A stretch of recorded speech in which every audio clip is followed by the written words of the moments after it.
Good morning. The subcommittee will come to order, and I just first want to say thank you to all of our witnesses who came here, traveled some long distances to get here, and it means a lot that you all took time out of your days to be here and join us here in Congress. I also want to say welcome back to the committee members here. We are excited to jump back in and starting with a really important hearing here today. As the Congresswoman from Iowa's 1st Congressional District, I know how important it is that we invest in clean energy and renewable fuels and how important those are to our economy and our environment. As this sector continues to grow and become a driving force in the global economy, businesses large and small are looking to take advantage of these new opportunities. By reducing emissions, supporting renewable energy, and increasing energy efficiency, we can reduce our environmental footprint and continue to create millions of high-skilled jobs. Small businesses play a vital role in the clean energy economy, from our farmers growing corn and soybeans for biofuels, to our manufacturers creating parts for wind turbines, to our utility workers and workers installing energy efficiency equipment. Nearly every state has seen an increase in clean energy jobs. The sector now employs more than 3.2 million people, outnumbering jobs in fossil fuels almost 3 to 1. These jobs are in a wide range of industries, many of which have had a large presence of small firms. Through innovation and hard work, many small businesses are bringing clean energy technologies to market, creating economic growth and supporting communities across the country. Even large-scale projects such as wind farms and solar arrays create jobs and opportunities for these smaller firms. Moving forward, we need to make sure that we are supporting also our skilled workers, along with building trades and other union apprenticeship programs, which these growing industries rely on to meet their workforce needs. Metal workers, machinists, and truck drivers are among the Americans helping create a more efficient and reliable clean energy future for our country. The clean energy economy has had an especially beneficial impact on small towns and rural areas. Rural communities in the Midwest, in states like Iowa, have experienced notable growth in renewable energy. These industries are proven job creators, adding more than 8,000 new jobs in 2016. This hearing will explore the challenges and opportunities to advancing energy efficiency and renewable energy technologies and identify what Congress can do to support the small businesses and skilled workforce that are the backbone of a clean energy economy. Being from Iowa, the topic of the hearing has obviously some very special importance to me.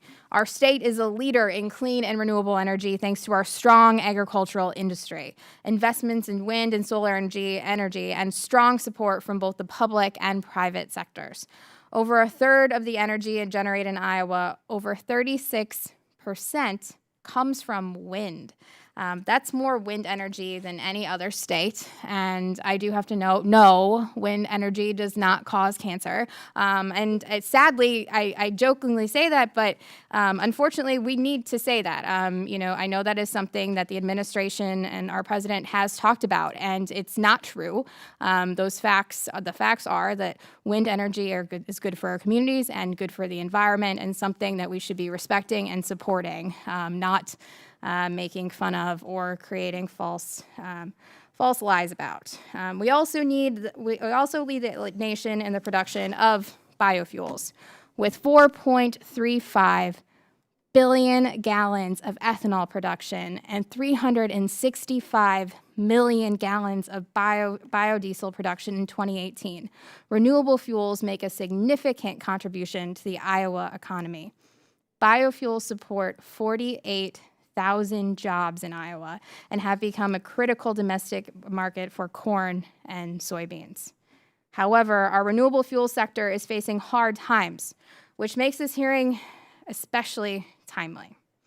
Uncertainty surrounding some of the federal policies and incentives that the biofuels industry has come to rely on has thrown its future and the future of my neighbors and our Iowa farmers into jeopardy. This administration's unprecedented use of small refinery waivers have undercut the renewable fuel standard. The approval of these 85 waivers have killed demand for roughly 1.4 billion bushels of corn and are an economic blow to farmers like my own sister and brother-in-law who are already facing the devastating effects of the prolonged trade war. I am currently working with my colleagues on both sides of the aisle to call for a federal investigation of the secretive exemption process for small refineries. But the question is whether relief will come soon enough for the biofuels industry. Even some of the biggest companies like ADM have seen profits drop by roughly 40%, and others have been forced to cut production or stop altogether. And this was happening even before the administration granted the additional 31 small refinery waivers for 2018. The expiration of the biodiesel tax credit has also created a huge challenge. This credit has been effective in helping the biodiesel industry develop and compete with the well-established fossil fuel industry. Biodiesel now supports 60,000 jobs and generates more than $11 billion in economic activity annually. Producers are now struggling to survive without the credit. Already, at least 8 biodiesel plants have shut down this year. Another 3 or 4 may close before the end of the month if this credit is not extended. For months now, I have been working hard on bipartisan legislation to renew the biodiesel tax credit. Iowa jobs are quite literally on the line, and we must act now to support and extend these tax credits. While pleased, obviously, that the Ways and Means has marked up a tax credit extender package that includes a 3-year extension of the tax credit, I'll continue to call on the House and Senate leadership to please work together and extend the credit immediately. The renewable fuels industry, like our other renewable energy producers, have fought hard for a seat at the table and are an integral part of the clean energy economy. We are fortunate to have a biodiesel producer actually from Iowa here today to discuss some of the challenges facing the industry. And with that, I again just want to thank you all for taking the time out of your busy schedules to be here, and I really look forward to our conversation. I hope we all leave here today with a deeper understanding of the future of clean energy and how to better support our small businesses and our workers in these sectors. I also want to take a moment, too, to thank Ranking Member Dr. Joyce, who's here with us today, and would now like to yield to Ranking Member Dr. Joyce for his opening statement. Thank you, Madam Chairwoman, and thank you for addressing such an important issue within hours of us coming back to Washington, addressing preparation for growing the energy economy, the clean energy economy, which is so important to us. Today, our subcommittee will examine the economic opportunities, the challenges, and the clear-cut benefits that clean energy presents to small businesses across our country. My home state of Pennsylvania has an extensive history of supplying the nation with reliable energy. As technology has advanced, our methods have evolved. However, throughout these changes, Pennsylvania has been able to maintain its position as a national leader in the energy economy. Thanks to the vast amounts of natural resources, Pennsylvania maintains its position as the second largest net supplier of energy to all other states. In recent years, we have made impressive advancements to minimize the environmental impact of our energy production. Pennsylvania is home to more than 700 active wind turbines, many of which you'll find within my district, the 13th district.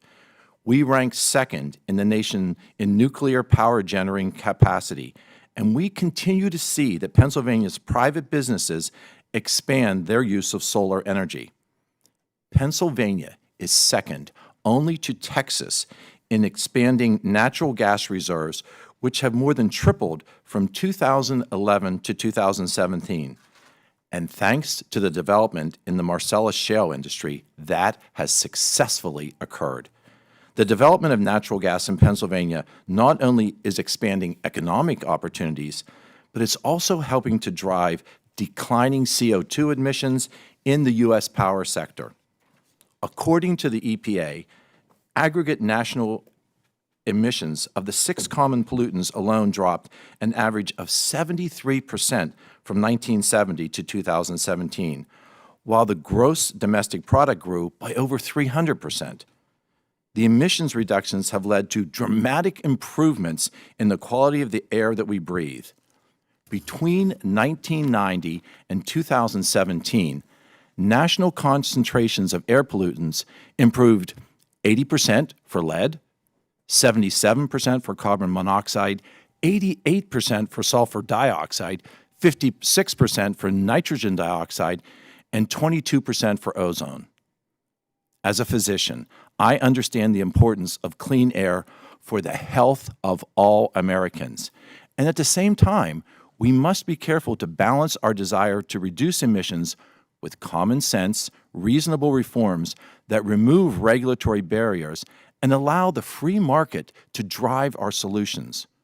We must be practical about where we are as a nation and what we can accomplish together to develop cleaner energy supplies. As we focus on transitioning our energy supply to more renewable solutions, we cannot simply abandon traditional methods, but rather must encourage innovation to attract and harness private capital to help accelerate deployment of future clean technologies. An all-of-the-above approach is the only way to ensure that Americans have access to affordable, reliable energy.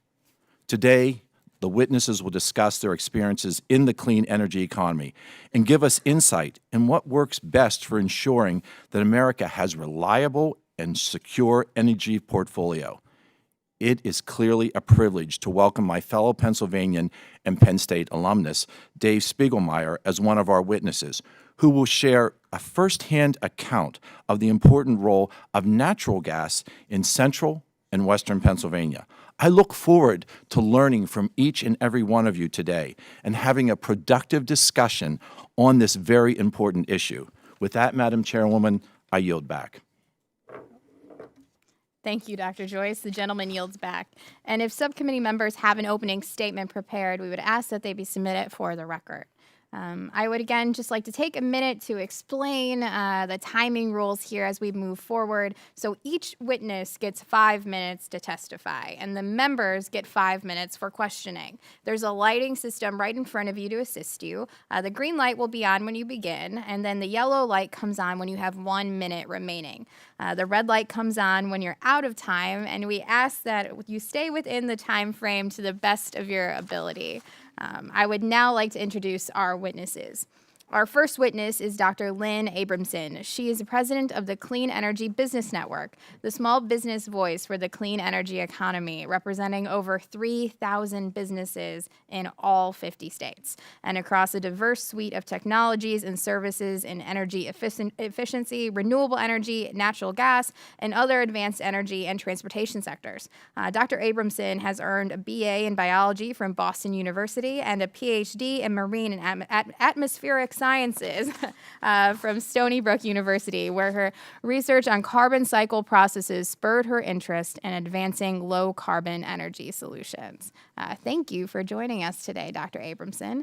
Our next witness is Mr. Thomas Brooks, who is the general manager of Western Dubuque Biodiesel, or as I know you as Tom, a 30 million gallon production facility located in Farley, Iowa. Mr. Brooks is the son of a Kentucky row crop and livestock farmer. When starting his education, Mr. Brooks' first field of study was actually ministry. Mr. Brooks then later attended Texas A&M to study aerospace engineering. He is also an active member of the Corps of Cadets and was commissioned a second lieutenant in the U.S. Air Force in 1984 as an air weapons officer with a degree in sciences. Mr. Brooks has had more than 20 years of experience in his field, specifically refinement and value adding of animal fats and oil. He serves on the Iowa Biodiesel Board, the Iowa Renewable Fuels Association, and the National Biodiesel Board. He's a very busy guy. Mr. Brooks, thank you for your service, and thank you for coming from all the way from Iowa and spending 5 hours in the Chicago airport to join us.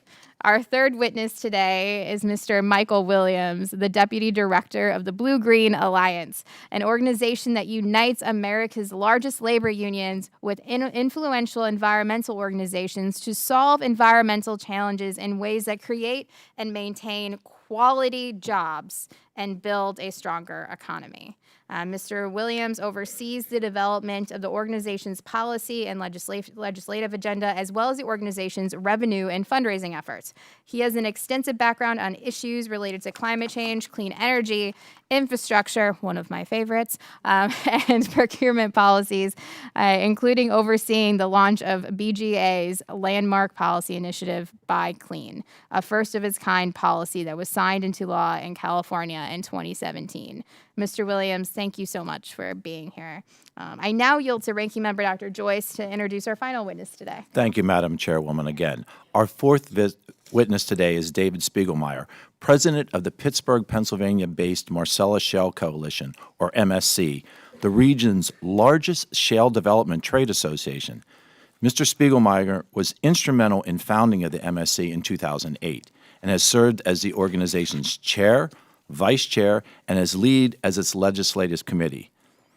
The Marcellus Shale Coalition, with supply chain partners in the Appalachian Basin and across the country, address issues regarding the production of clean, job-creating American natural gas from the Marcellus and the Utica shale plays. One of its guiding principles is to implement state-of-the-art environmental protection across all of its operations. I am grateful to have Mr. Spiegelmeier here with us today to highlight the benefits and economic opportunities that clean natural gas provides.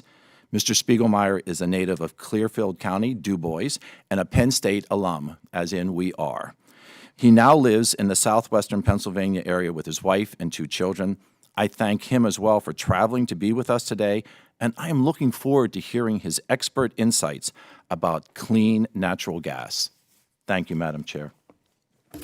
Thank you, Dr. Joyce. The gentleman yields back. And Dr. Abramson, you are recognized now for 5 minutes. Chairwoman Finkenauer, Ranking Member Joyce, and members of the subcommittee, thank you so much for the opportunity to testify today on the topic of growing the clean energy economy. My name is Lynn Abramson, and I'm president of the Clean Energy Business Network, which serves as the small business voice for the clean energy economy. Our network of more than 3,000 small and mid-sized business leaders across the country spans all 50 states, including at least 31 professionals in the congressional districts that are represented by members of this subcommittee. My remarks today will focus on growth, the growth of the clean energy economy as a whole, the growth opportunity that small businesses present, and a vision for how policymakers can help business leaders deliver on that growth potential. Renewable energy, energy efficiency, and natural gas represent the growth sectors of the U.S. energy economy, according to data from the 2019 Sustainable Energy in America Factbook. These clean energy sectors now employ 3.4 million American workers and supply more than half our nation's electricity. And this growing industry is not only powered by tech giants in Silicon Valley, but also by the neighbors we run into at the grocery store and PTA meetings. People like BioJoe and Beth Renwick, the founders of Green Energy Biofuel in South Carolina. More than a decade ago, the couple tried making biodiesel in their garage to save money on gas. They've since turned their experiment into a successful business with 2 production centers, regional distribution, and several dozen local jobs that can't be outsourced. In 2017, CEBN surveyed our members on their business needs and priorities. We asked what were the most significant challenges facing their businesses, and policy topped the list of responses, particularly the need for more stable, predictable policies. It is very difficult for Fortune 500 companies, let alone small businesses, to build long-term infrastructure when the ground is constantly shifting beneath their feet.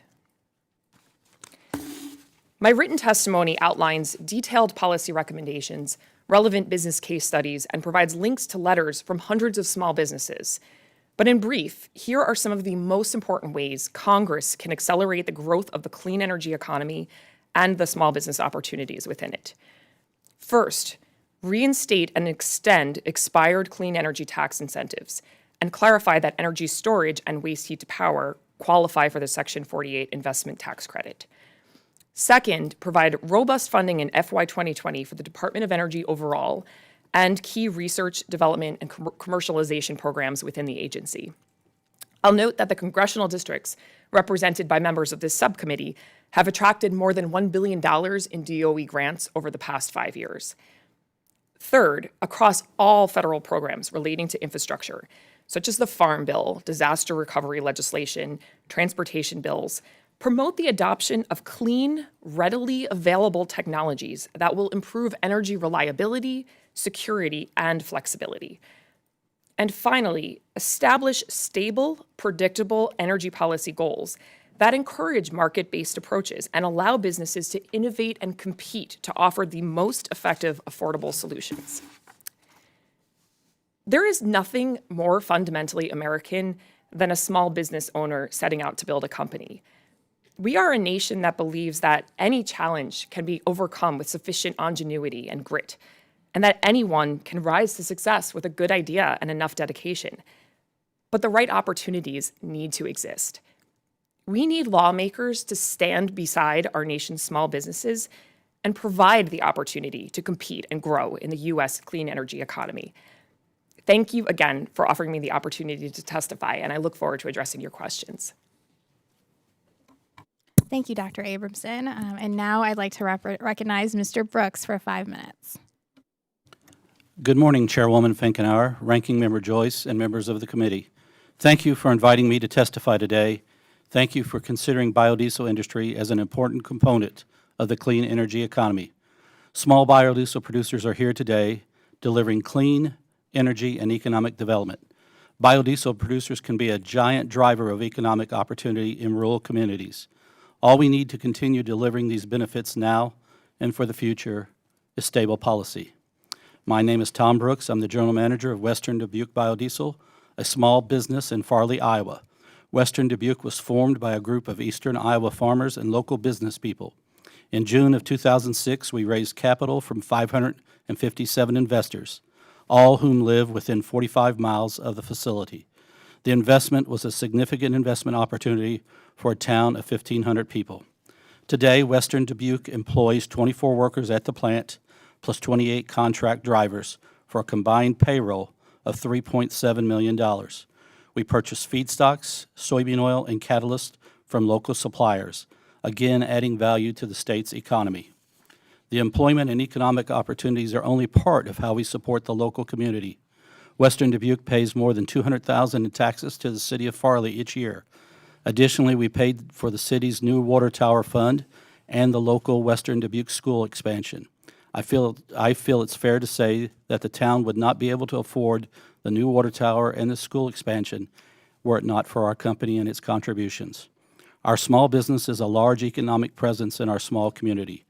Moreover, we are delivering clean energy right now, today. Strong, consistent federal policy is needed to ensure continued success.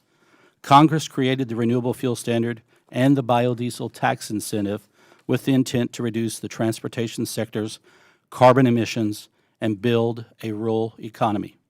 Without question, the policies are succeeding. When the incentives were first implemented in 2005, the U.S. produced nearly 112 million gallons of biodiesel. Now that market has climbed to 2.9 billion gallons in 2017. Nationwide, the biodiesel industry supports more than 65,000 jobs, $11 billion in economic impact. In many rural areas of the country, biodiesel plants are the driving force of that local economy, supporting employment for plant operators, truck drivers, and sources for farmers. Grain farmers receive better value for their soybeans thanks to biodiesel. U.S. biodiesel production uses the surplus oil from soybean crushing, adding 63 cents to the value of every bushel of beans grown by the farmer. By boosting the value of surplus soybean oil, biodiesel lowers the price of soybean meal for poultry and livestock producers, thereby reducing our cost when we purchase meats. Informa Economics estimates livestock producers pay $21 less per ton for soybean meal due to the increased biodiesel production and its use. Stable, forward-looking tax policy, combined with market signals from the RFS, can help the biodiesel industry continue to stimulate economic growth, but right now policies are not stable. At the beginning of this year, biodiesel producers were being forced to put projects on hold, reduce investments due to uncertainty about the renewable of the tax incentive and the growing number of small refinery exemptions being handed out by the EPA. Now, 9 months later into the year, we've seen a half a dozen plants announce shutdowns with more than 200 million gallons of capacity impacted. It's ironic that the EPA has such concern for the economic hardships facing small refineries. The exemptions the agency is granting to each refiner that asks are simply shifting the hardship to even smaller bioproducers, small businesses like mine. I want to again thank Chairwoman Finkenauer for taking action to investigate EPA's refinery exemptions, which are a severe threat to the clean energy economy and to rural communities. The economic misfortune for biodiesel producers flows through local rural economies. It impacts feedstock purchases, farm equipment purchases, and then savings and investments to the rural community. While a long-term extension would provide necessary policy certainty, our industry urgently needs immediate extension of the biodiesel tax incentive for 2018 and 2019, at least, to help end the current climate of uncertainty that clouds our industry.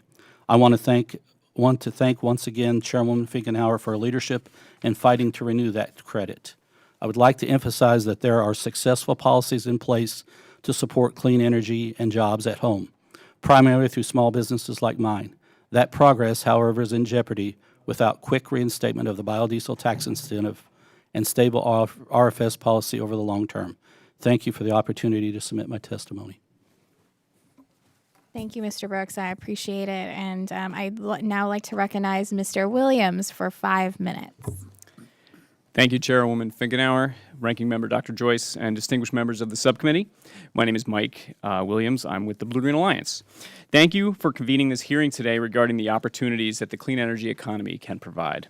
Small businesses are critical to our economy, and a major expansion of clean energy is vital if we're going to succeed in the fight against climate change. It's time we brought this thinking together, and in doing so, we must strive to do it right and lift up American workers. Chairwoman, as you noted, the Blue-Green Alliance unites America's largest and most influential labor unions and environmental organizations to solve today's environmental challenges in ways that create and maintain quality jobs and build a stronger, fairer economy. Our partnership is firm in its belief that Americans don't have to choose between a good job and a clean environment. We can and we must have both. Many solutions are already being put into place across the country. Tradespeople built the Block Island offshore wind project off the coast of Rhode Island.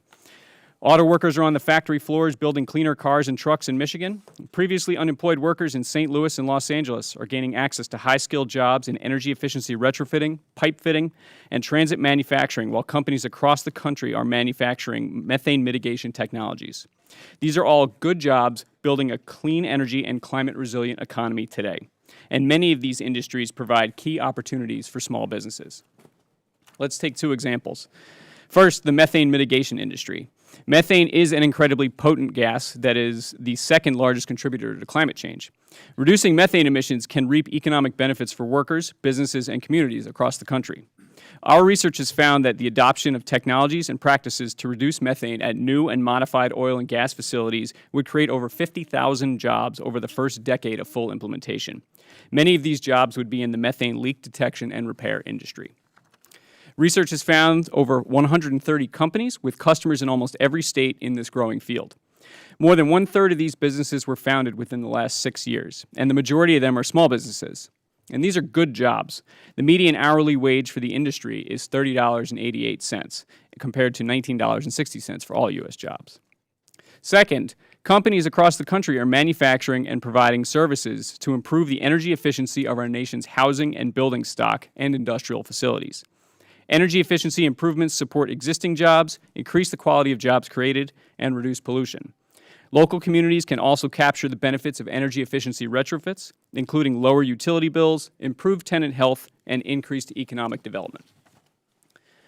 Small businesses are not only creating the jobs to do this work, but can also reap these same cost and environmental health benefits if they make energy efficiency updates themselves. There are currently over 2.3 million jobs in the energy efficiency sector, and roughly 70% of these are in small businesses. Furthermore, identifying the supply chain and moving policies to increase domestic manufacturing of energy efficiency retrofit products can also help to create quality manufacturing jobs. Our research has found roughly 4,500 local manufacturing facilities in nearly every state across the country doing just this. In New York, for example, Flower City Habitat for Humanity builds affordable housing for communities in Rochester. Through a commitment to in-state sourcing with 95% of parts coming from New York manufacturers, Flower City Habitat will be using windows and doors that exceed Energy Star standards at an affordable price. Many of these New York-based suppliers are IUE CWA represented, supporting quality jobs and local businesses in these communities while reducing emissions. These kinds of opportunities are exactly what we should be prioritizing to revitalize American manufacturing, protect the environment, and create quality jobs across the country. Through an aggressive agenda to regain American leadership in clean technology innovation and manufacturing, and an ambitious plan to rebuild and transform America's infrastructure, we will rebuild American competitiveness in the global economy and secure and create a new generation of good middle-class jobs across America. At the same time, while many clean economy jobs are good union jobs, too many are still not. Too many companies are offshoring jobs, offering substandard wages, conditions, and benefits, or failing to provide a safe, healthy workplace. Progress has been made, but it's being put at risk. We need a commitment to high-quality job creation across all sectors of the economy, but especially related to clean energy, adaptation, and resilience. That means a commitment to increasing union density, labor standards, and prevailing wage, health and safety protections, training, and project labor and community benefit agreements. In closing, I want to reiterate that tackling the crisis of climate change, if done right, is a significant opportunity to ensure a more equitable society, increase U.S. global competitiveness, support and grow small businesses, and create quality, family-sustaining jobs across the country. We look forward to working with you, Chairwoman, Ranking Member, and the whole committee as you move forward your agenda for the 116th Congress. Thank you again for the opportunity to testify today. Thank you, Mr. Williams. And now I'd like to recognize Mr. Spiegelmeier for 5 minutes. Thank you, Chairwoman. Thank you, Chairwoman Finkenauer, Ranking Member Joyce, and distinguished members of the committee. Thank you for the opportunity to testify today. My name is Dave Spiegelmeier. I'm the president of the Pittsburgh-based Marcellus Shale Coalition. We represented energy-producing, transmission, midstream supply companies, as well as more than 150 supply chain businesses supporting shale development across the Appalachian Basin. This is a critical and timely conversation about supporting our nation's pursuit of a thriving clean energy economy, one that prioritizes innovation, job growth, and a sustainable energy future. Our country's energy landscape has changed dramatically over the last decade. Innovation and technology has enabled access to deep shale formations in the Appalachian Basin, as well as across our country, which has triggered tremendous job growth. The natural gas we are producing in Pennsylvania has driven unprecedented environmental gains that are enhancing air quality and making clean energy affordable once again for consumers of natural gas. Furthermore, natural gas is the vital fuel necessary and essential to back up interruptible sources of renewable energy to contribute to our electric grid. As a result of shale development, our nation is far more energy secure. In many ways, our economic and environmental progress is in large part owed to it. In Pennsylvania alone, where 20% of America's natural gas is now produced, our industry supports over 300,000 direct and indirect jobs and contributes $45 billion to our state's economy, according to PricewaterhouseCoopers. From Pennsylvania's labor community, with union halls at full employment, to new building tradesmen and women being trained, jobs are being generated to mobilize our nation's energy infrastructure. Our building trades are constructing new power generation facilities, pipelines, and a world-class petrochemical complex just west of Pittsburgh. This facility alone is a $6 billion investment. It's one of the largest construction sites in America with more than 147 cranes active, employs 6,000 building tradesmen and women to build this world-class facility. There are also countless small businesses owners who entrepreneurial spirit has seized the opportunities presented by this industry. Our state's agricultural sector proceeds from natural gas development has indeed saved family farms. Pennsylvania consumers have witnessed historic reductions in natural gas commodity prices, especially those on fixed incomes. Natural gas commodity prices for end-use consumers are down 56 to 76%, depending on which utility serves your natural gas since 2008. And wholesale electric prices in the PJM ISO are down 41% since 2008, saving the average household between $1,200 and $2,500 annually, according to our Pennsylvania Public Utility Commission. Pennsylvania's economic strides have been met with equally impressive air quality achievements, thanks to innovations in technology, tightened environmental performance standards, and increased use of natural gas. We have reduced volatile organic compound emissions, which are down 51%, sulfur dioxide emissions down 82%, nitrogen oxide emissions down 72%, and additionally, Pennsylvania's carbon dioxide emissions from electric power generation, where natural gas is playing a bigger and bigger role, are down 30% since 2005. Nationally, according to the U.S. EPA, in 2017, total greenhouse gas emissions across the U.S. reached their lowest levels in 25 years, propelling the U.S. to be a world leader in CO2 emission reductions. This is not despite the shale revolution, it's because of it. As I stated earlier, natural gas is the most reliable and affordable partner for our growing clean energy economy. When intermittent renewable sources are unavailable, dependable baseload power is essential. Natural gas generators can scale up rapidly to meet demand, making natural gas a vital partner with renewable energy. Natural gas is also vital to our everyday lives as a manufacturing fuel. All steel, glass, plastic, chemicals, fertilizers, powdered metals, pharmaceutical medications, and indeed, 1/3 of our power generation today are produced from natural gas. Without a doubt, any conversation about clean energy must be grounded in the partnership that will make that possible. Supporting a thriving natural gas industry, from production to pipeline deployment to its growth in power generation, should be a core focus of any public policy discussion aimed at building upon the progress our industry has realized for Pennsylvania and the nation. As you continue to explore how Congress can best support the growth of our nation's clean energy economy, I appreciate the recognition of this subcommittee that natural gas is important and a vital component of that discussion. On behalf of our members and the thousands of men and women who work in our nation's natural gas industry, thank you for having me here today, and I look forward to your questions. Thank you, Mr. Spiegelmeier. And now we're going to begin questions from the members up here. And with that, I will recognize myself for 5 minutes. And Mr. Brooks, since you, again, spent those 5 hours in Chicago in that airport, I feel like I should start with you. Thank you again for being here today. As you know, the biodiesel tax credit has been key to growing your industry and our state. I know that our gas stations and truck stops, and therefore consumers and truck drivers, also benefit from this tax credit to keep actually gas prices low. Can you explain how the credit works to the committee? And then how does your company use the credit? And why is its lapse so damaging that it's forcing some plants to shut down? Thank you, Congresswoman Finkenauer, for the question. First, the biodiesel tax incentive is a $1 per gallon credit available to the taxpayer who blends the biodiesel or renewable diesel into the petroleum diesel fuel, who either use or sell the mixture or trade it with their business. The net effect is that each gallon of biodiesel and renewable diesel used in the United States offers $1 of revenue value throughout the value and supply chain.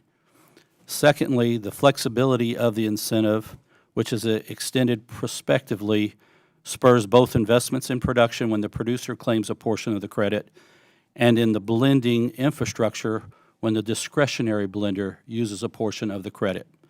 Unfortunately, the biodiesel tax incentive lapses. The market relies on Congress's history to retroactively reinstate that credit. So someone must bear the burden of taking the risk. The downside of the market reliance is that at least one party, the producer or the discretionary blender, eventually has to be held on accounts receivable. Finally, as discretionary blenders become less and less willing to take the pricing risk associated with the uncertainty of the extending tax incentive, biodiesel and renewable diesel producers are forced to bear the risk, the full risk, and are exposed to the $1 per gallon price risk on every gallon produced. Thank you so much. And could you also elaborate just a little bit further too on how the uncertainty surrounding the renewable fuel standard and the biodiesel tax credit is impacting our farmers and our rural communities just a little more broadly, Yes, and what you're ma'am. hearing on the ground? Yeah. Okay. The uncertainty of the RFS because of not growing the volumes in the last 5 years has created havoc to the Midwest farmer, as seen by the prices that they're bringing at harvest time.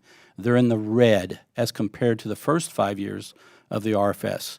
You've got trade wars, the uncertainty, then you throw the SREs into the mix. It creates a problem for the markets in RINs generation, which affects fuel prices. Then the producer can't sell at a stable price, creating further instability in the market. And farmers that are investors in the plant suffer because of the grain price, they suffer because of the uncertainty of the market, and they're suffering because of the investments that they made in renewable energy.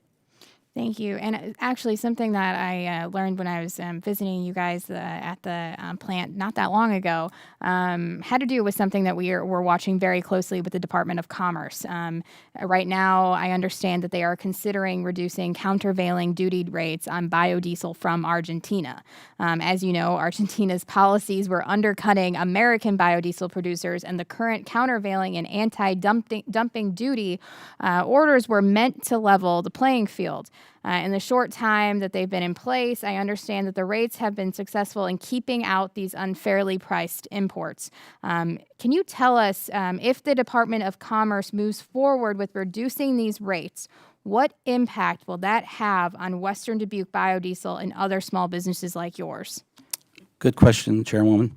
When the countervailing duties were not in place, we saw production decrease to 60% of capacity throughout the Midwest and the United States.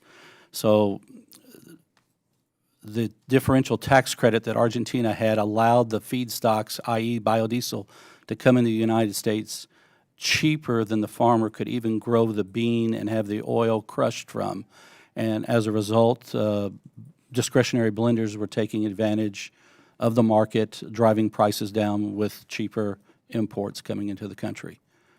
So it would be fair to say that that you would agree that the administration and the Department of Commerce and Secretary Ross should not be allowing these countervailing measures and to go away, and if they did, it would be detrimental. Yes, ma'am, and I've told him as much personally. Thank you very much. Appreciate it, Mr. Brooks. And with that, my time is about to expire, so I would like to recognize Dr. Joyce for his 5 minutes.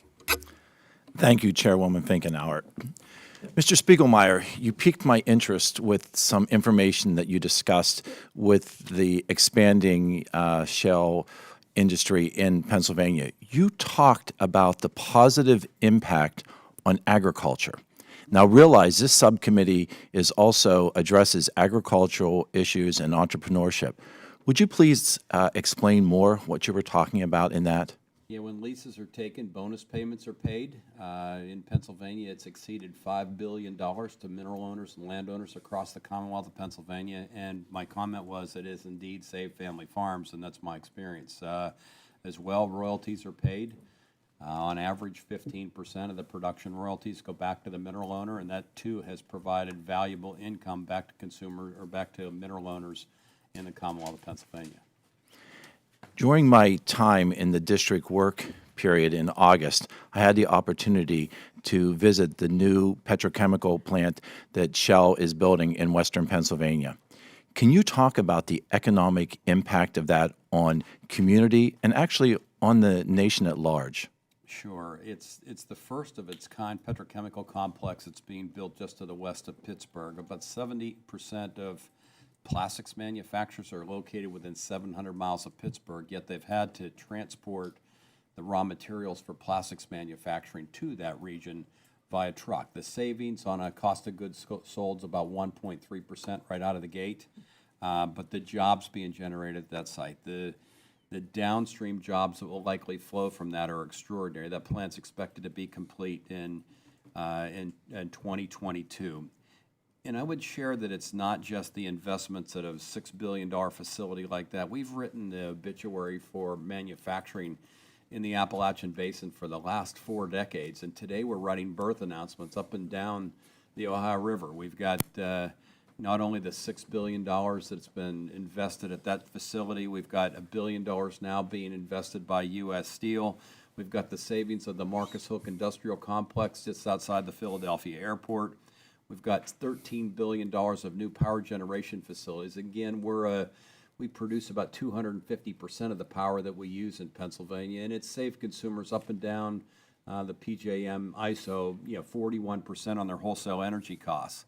And I think I'd also share that from a small business standpoint, I would be remiss if I didn't mention that we've witnessed small businesses that started in 2008 with a person or two. I'll use one for example, Steel Nation. It's a a building manufacturer south of Pittsburgh. They had one employee, had less than $1 million of gross proceeds annually. They now have 30 employees at that location, and their proceeds are $40 million annually. Those small business type of stories are being told over and over and over again all through Pennsylvania, and I'm sure, Congressman, you have a chance to talk to a lot of those folks every day. We're going to ask that you just bring the mic closer so that we can hear your important answers. Issue with my mic here, but that's fine. Thank you. You've mentioned the use of natural gas in power generation, and importantly, its partnership with the renewables. What specifically have you observed in Pennsylvania? This is so important as we reach and embrace the all-of-the-above approach to be able to have the strong interaction with the reusable renewables and with the natural gas industry. Yes, in 2004, Pennsylvania passed an alternative energy portfolio standard requiring 18% of their power be generated by Tier 1 and Tier 2 sources. Those are renewable sources of energy as well as new technologies. We're on our path there today, but I would share that in Pennsylvania, our wind doesn't always blow and our sun doesn't always shine, and consumers across Pennsylvania require that when they turn the switch on, their power comes on. There's no better partner for renewable energy than natural gas. Natural gas comes on quickly, it comes on affordably, and is reliable in the Commonwealth of Pennsylvania. Thank you for your comments. Thank you for emphasizing the partnerships that we need to be able to achieve, the benefits to the agricultural industry, which natural gas has occurred and developed in Pennsylvania. As a physician, understanding the decreased emissions, and we quoted very similar, I think identical numbers on the decreased emissions. That's important to my constituents. It's important to all of Pennsylvania. I thank you all for being here. Mr. Brooks, I would be amiss if I didn't thank you for your military service as well. I yield back my time, Madam Chair.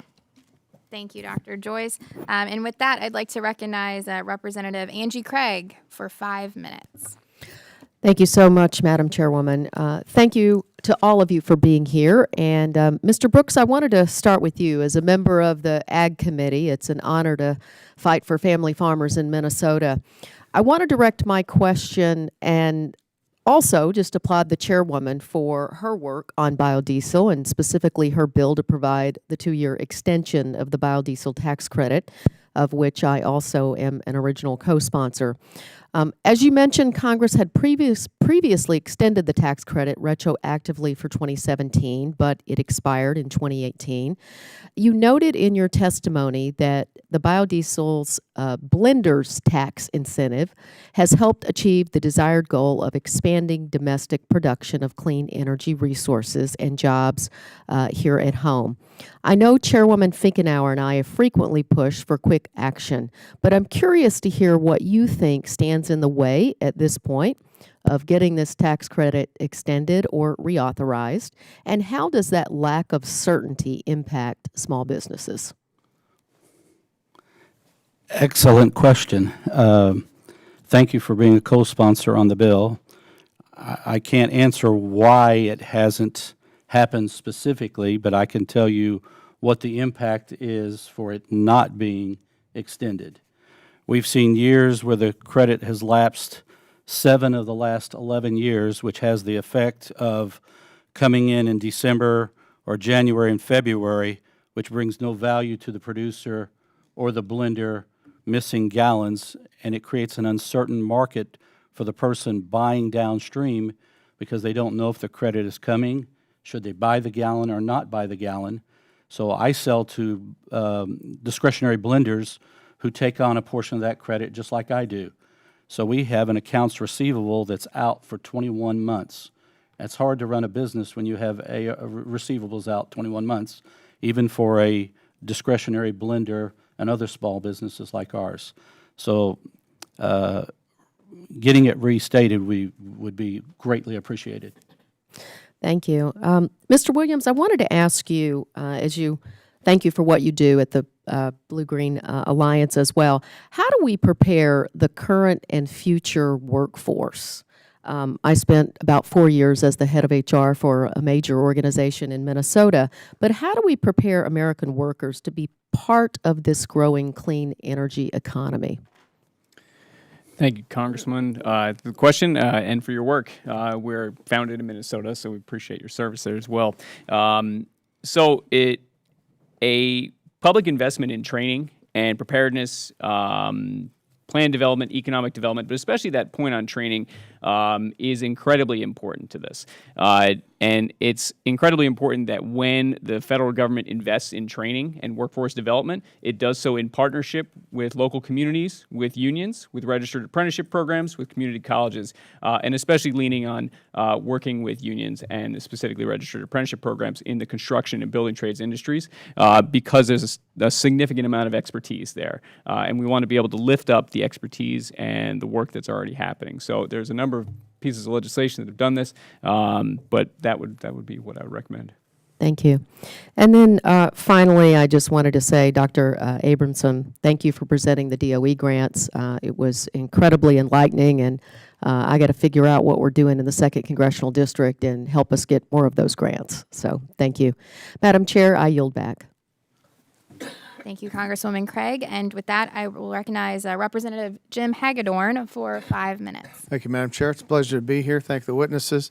As a representative from a rural district in Minnesota and someone who serves on the Ag Committee, I'm part of the Biofuels Caucus. We certainly support biodiesel, ethanol, those things. Like to see the tax credits extended again, reinstated, and also make sure that we do get the small refinery and other issues cleared up. I spoke with some people at agriculture, including the secretary himself over the break, and they said they're working on that, and I think maybe we'll see some progress here in the near future. So hopefully that'll go well. We support the industry. Thank you, Mr. Brooks, for being here.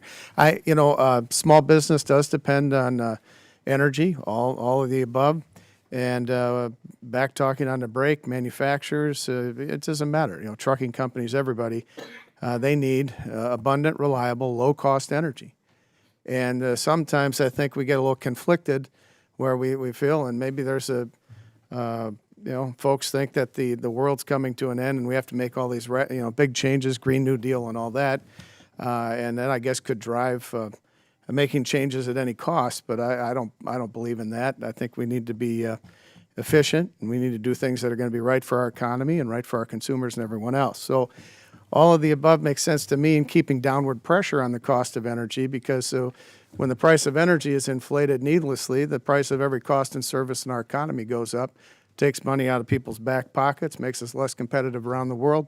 It's not a good thing. And we also need not just all of the above, but the energy infrastructure. And I was happy to hear about pipelines, refineries, distribution points. And, there's talk about labor and how these things can all connect. But the labor folks that I talk to are a little disappointed because a lot of pipeline projects out there, a lot of refinery projects, and the folks that are quote-unquote for clean energy are the ones blocking those. We have a pipeline in northern Minnesota, Enbridge 3. It's a replacement for crude oil. And, the clean energy folks say we shouldn't do it because we should get off of fossil fuels. But there's no path at this point to eliminate fossil fuels from our economy. And matter of fact, there's no technology that can get us there for even electricity production. We don't have the battery storage technology in an efficient way or even practical way to make that happen. So until that, it would be irresponsible, I think, for us to try to run our traditional energy companies out of business while we're promoting the so-called, again, clean energy. Nothing's clean. There's issues with every source of energy. But I was very impressed, Mr. Spiegelmeier, with your testimony about what's going on in natural gas.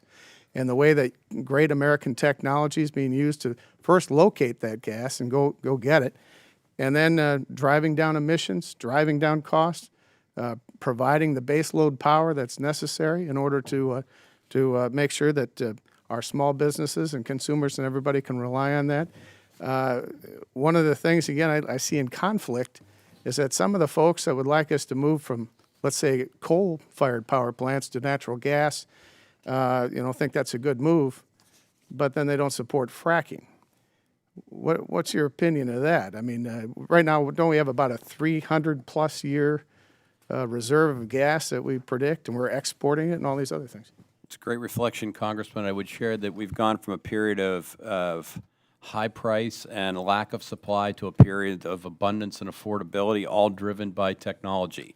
Some would think it's because of hydraulic fracturing. We've actually been hydraulically fracturing natural gas wells in America since the early 1940s.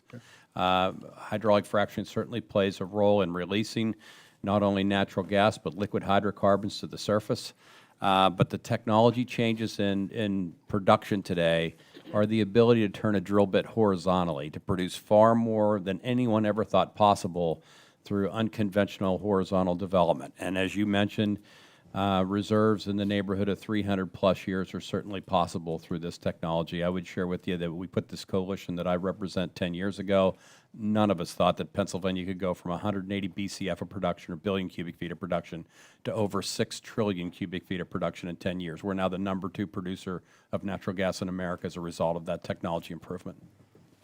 I'd also add that in a lot of, I'm not at all opposed to wind and solar. I support it. I think we should just be practical about it, and it's an intermittent source, and it can contribute, but it's not the panacea at this point because of technology. But if we want a lot of wind and solar, we also need a lot of copper and other types of materials, and we have to get that through mining. And we also want to do that in Minnesota, and some of the folks, again, that say they're for clean energy don't want the mining. So maybe there's some conflict to be worked out on both sides. Thank you. I yield back.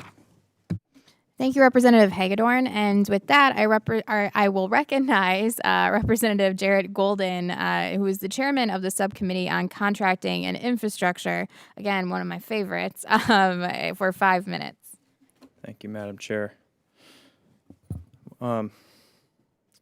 Williams, I just wanted to point out something that, and I follow your organization closely, and I appreciate the work that you do and the effort that you're making. Wanted to point out some things going on in Maine for your alliance to look into. One is we have some loggers who have joined the Machinists Union of late, and when talking about the renewable fuel standard in woody biomass, we have a problem in Maine and I think most of the Northeast and parts of the Southeast as well, which is that it currently only allows for woody biomass that comes from planted trees and tree residue from actively managed tree plantations. Of course, about 57% of our forests in the United States are owned by private citizens, families, private cooperatives, industries, and others. And the majority of these rely on natural regeneration for stand establishment and not artificial regeneration like we see in plantation forests. So it feels like we're leaving a lot of potential biomass in the woods, so to speak. And I think that we've been pushing as a Maine delegation to get the EPA to treat this a little bit differently and get that woody biomass that's naturally regenerative into the market, and assisted through the renewable fuel standard.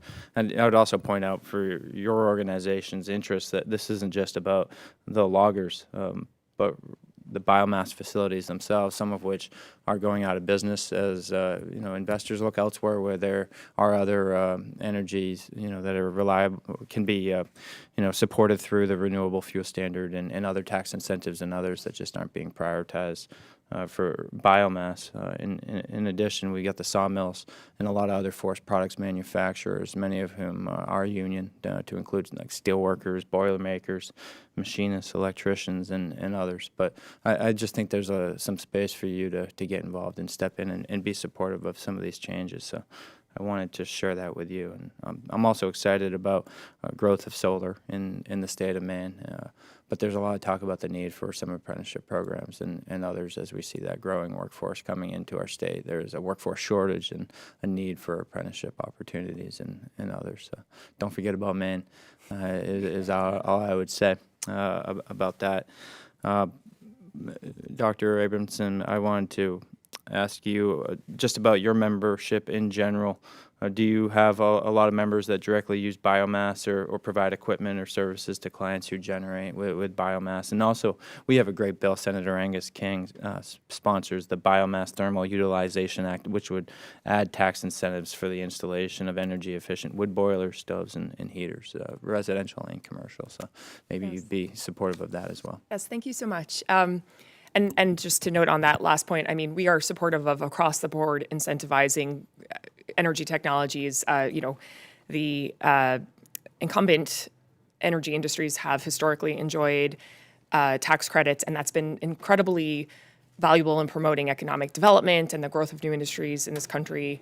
And the renewable energy and energy efficiency, biodiesel industries, and as you noted, the thermal energy industries certainly should benefit as well from long-term stable tax policies that can incentivize these technologies.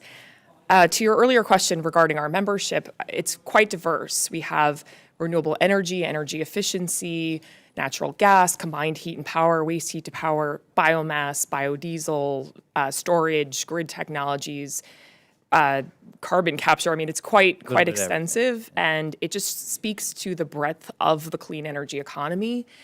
I would say in Maine, actually, one exciting member that I have actually noted in my written testimony is Kay Aiken from Introspective Systems, who was just in town a little bit ago in March to talk about how the Department of Energy has helped her commercialize her advanced microgrid technology and software solutions, which she's now bringing to bear in solutions such as providing reliable power to the Isle of Haut in Maine, which is currently under jeopardy because they have this 7-mile pipeline or cable, rather, undersea cable that's at risk of failure, and she's replacing that with a solar and storage microgrid solution. So it's a terrific case that study. In your testimony, we have a lot of island communities, and talking about battery storage, solar, wind, and others, with the more traditional sources of energy is, I think, important for the future of those communities. So, and obviously, that's not special just to the Maine coast. So, thank you. Thank you for sharing that. Lastly, Mr. Williams, I just wanted to share wind energy potential in Maine, and I think a lot of you know this too, is huge. In fact, the Gulf of Maine is, I think, unique in its ability to produce wind power offshore. However, you've got some experience trying to pull together alliances that sometimes people may traditionally think are at odds. So, I'd love to hear your feedback at some point about how we can tap into that, energy source for the state of Maine. I think about 3% of the shoreline, if we were to utilize that for wind, could power almost the entire state. Of course, we'd have to talk about how to get that energy into the grid, but beyond that, I think a lot of lobstermen, also machinists in Maine, rightfully concerned about how that offshore wind could impact their fisheries. And we got some work to do to build a coalition that can work together. And maybe the Blue-Green Alliance has some experience with this type of work and could help. Yeah, really quick. So I live in Maine, actually, and I've been doing, not in your district, sadly, though, but been working closely with the IBW on solar, the Maine AFL-CIO. The question on woody biomass is great earlier, and would love to talk further. That those conversations need to be updated. They're based on previously held notions. We need to dig into that further. On offshore wind, just want to flag, I've been working with the ironworkers in Maine. There's going to be a conference held on October 16th in Portland, so we'd love for you to come or send a staff. Would love to help dig into that further. Yeah, thank you very much. Yeah. Well, thank you, Representative Golden. And now I'd like to recognize Representative Burchett for 5 minutes. Birch like the tree and like I just ate breakfast, Chair Lady.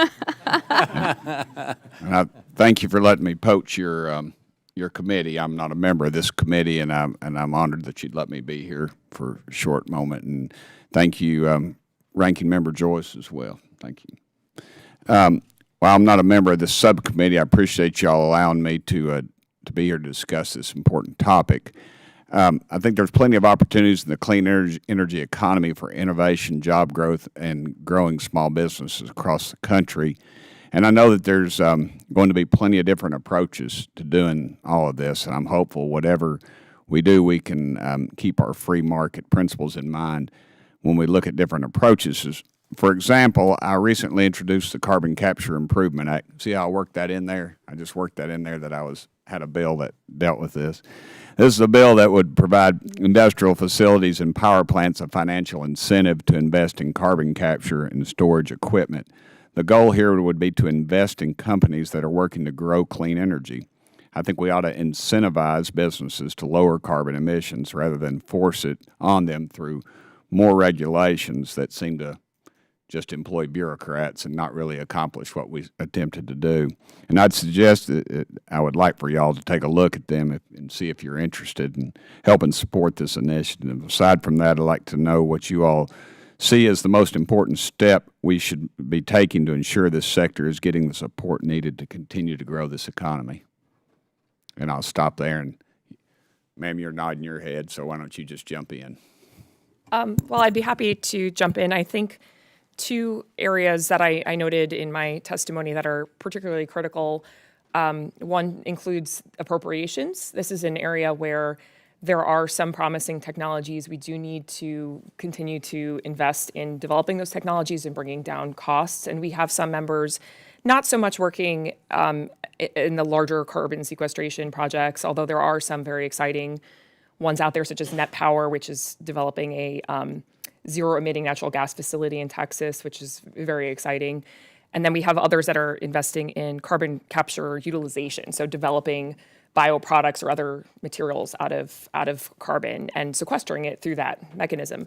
So I do think continued funding, because one of the things we hear is that venture capitalists are not going to necessarily help fund unproven technologies. They want to see that the technology has already been demonstrated, and that's where the government comes in, where we can invest in promising technologies that could have both economic and environmental benefits and help them bring those technologies to commercialization, so the private sector, we can leverage those private sector dollars to continue that work. So I would say appropriations is critical, and then whether we're talking about regulation or legislation, such as tax incentives, having, I think to the extent possible that we can incentivize across the board and allow technologies to compete, that's extremely helpful.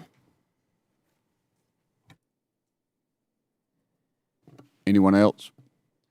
I'll just jump in that carbon capture and storage is certainly a huge opportunity for enhancing recovery of liquid hydrocarbons. I know the Department of Energy is spending a fair amount of money through their NETL programs across the country. I did have a chance recently to talk to Deputy Secretary Winberg at Department of Energy, and I know they're spending a fair amount of money to take a look at how carbon capture and storage can enhance recovery of not only natural gas, but natural gas liquids as well. Just one add-on I would have, there was a comment made about methane. To give you a perspective, in 2008, natural gas pricing at the wellhead was $13.71. Just this past week, bid week pricing for September was $1.61.